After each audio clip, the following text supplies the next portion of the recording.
So it's amazing, isn't it, how a simple message can become so utterly complicated. For instance, I'm going to talk about the first two commandments: love God, love and honour God, and love thy neighbour.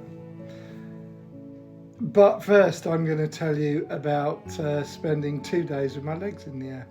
And the reason I spent 2 days with the legs in the air was because I had an infection which wouldn't shift, and I needed to drain excess fluid down from my legs to allow the antibiotics to kick in, which gave me 2 days lying in bed, mainly meditating and thinking about the world and how it's such a mess.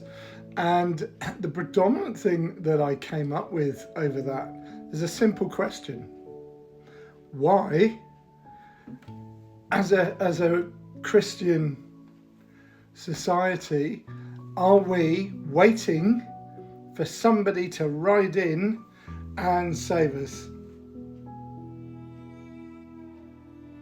Why are we waiting for that? Why are we waiting for Jesus to come in at the head of a great army and save us and judge us? In the meantime, what are we doing for ourselves? So this is what I thought about. And I thought about love God. I love God every single day.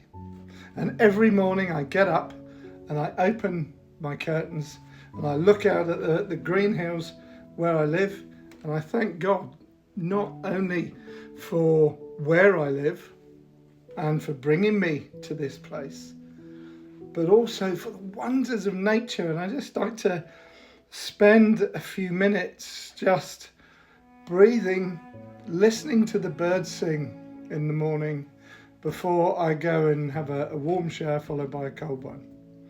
And the cold one reminds me of austerity of days gone by and the luxury that we now mainly enjoy, most of us in the Western world at least.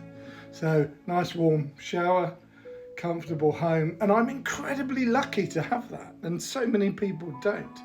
And society has gone so far down the route of being very intrinsically motivated. So people say, what's in it for me? What can I get? So we've moved away from the first two commandments of loving thy neighbour.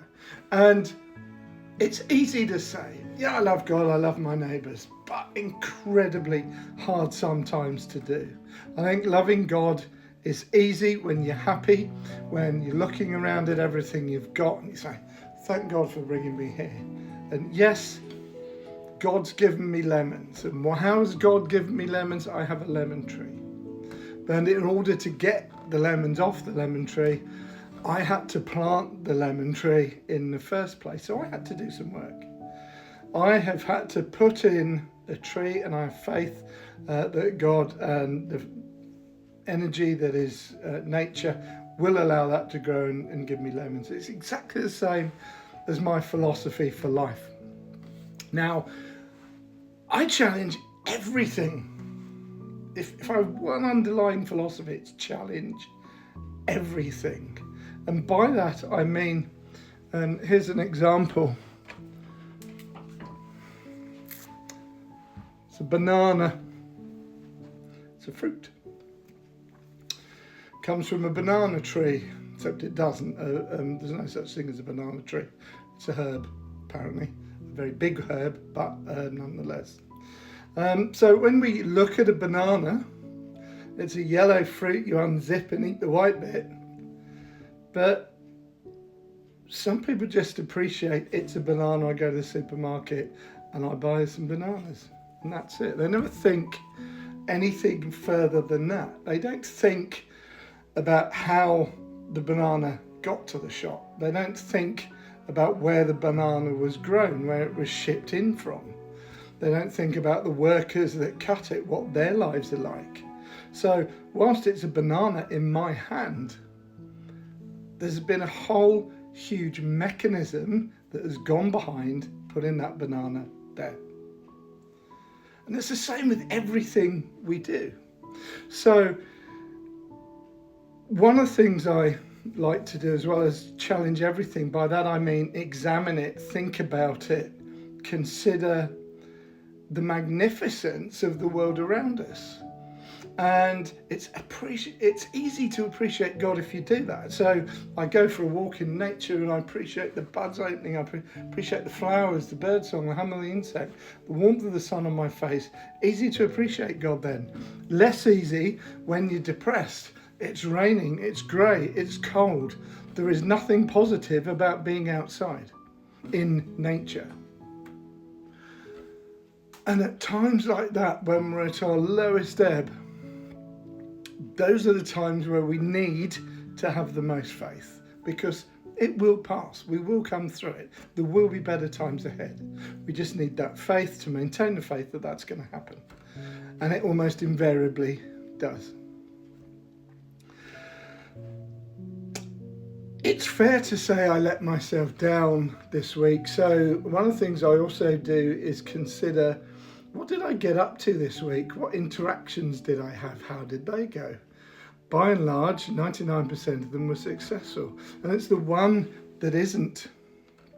So there's maybe a person at work that I just cannot connect in any degree. But I try. I try to be nice. And you go, hi, how are you? And then you get a response back. But then, as they walk away, you hear the snarky comment. Just on the end, they haven't got the guts to say it to your face. You just hear that comment. And then I react emotionally. Oh, fuck off. I'm supposed to be loving my neighbour. I'm supposed to be trying to do these things. And I'm no better than anybody else. And I don't pretend to be. But I do try. And I do reflect on that. And I just think, you let yourself down there. You let that person wind you up. You let them trigger that emotional response. When what I should have done is just heard the snarky comment. I thought, what a sad life they must have, that they're that hateful. Or is there anything I've done to make them hate me that much? I don't think there is, but sometimes we just don't gel with people. Sometimes we don't get on. That's a fact. So what I do in future, just limit my time, limit my conversation with them.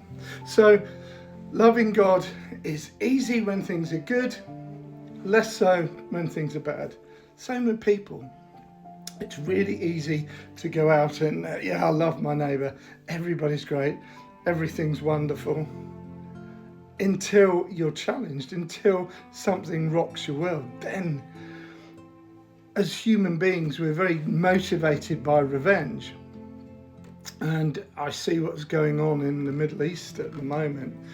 And I pray for everybody there. I pray for the world. It's in a dark, dark place. We are in a dark place. And if you look at what's online, people are openly advocating killing, bombing thousands of people. It's easy. It's far away. It's like a war film. Let's bomb them. Let's win. We'll do this. We'll do that. And you cannot believe any of the rhetoric. The only thing I will say is Iran isn't invading anybody, but it is complicated. It's a very polarized argument, and I'm not going to go down that line.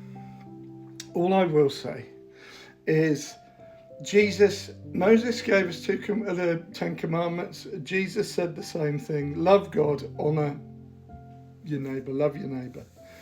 And all I would ask you to do is try and do that. Try and think what's going on for other people. Try and be the better person. Try and be the adult in the room. Don't just take people at face value. Everyone has off days, including us. Be nice to people. And if anything in this video resonates with you, please feel free to share it. I would love you to share it, because I think we are so much better as a race than we're doing right now. There is so much division and hate. Let's just get out there, spread a little love, please, before it's too late.